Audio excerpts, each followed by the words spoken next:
From our business standpoint, we've modeled ourselves after 2 California large organic growers. You'll know them if I told you them. They're in Costco and Whole Foods and every organic store there is. And they tend to sell 1-pound lettuce salad, pre-washed salad tubs. That is our business model.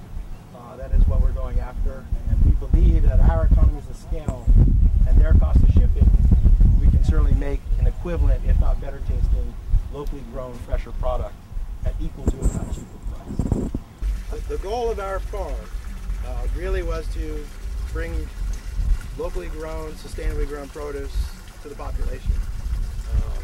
2 of the 3 owners have our kids in private schools now, so we would love to support our schools.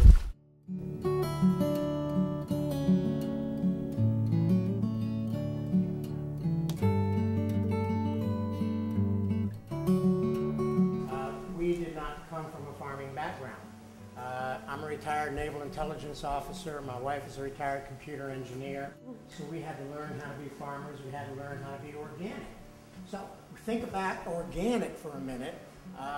And organic started in the United States in the early 60s with the hippies, right?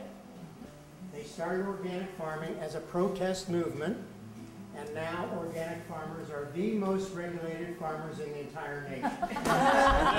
What is that all about? You know? So it's shifting to the general public.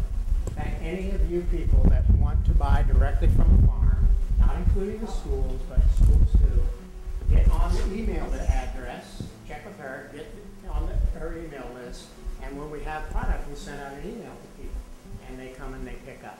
So the general public and chefs.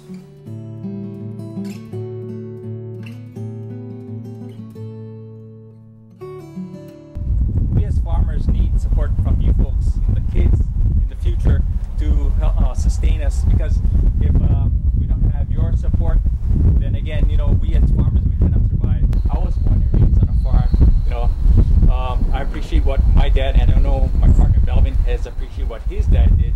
We're still around, we're still striving, but we're happy. I'm happy, and again, he's passing the baton to the next generation. That's going to be the biggest challenge as far as making sure that they can do what we do, or face the challenges that they will in the future as far as farming and producing.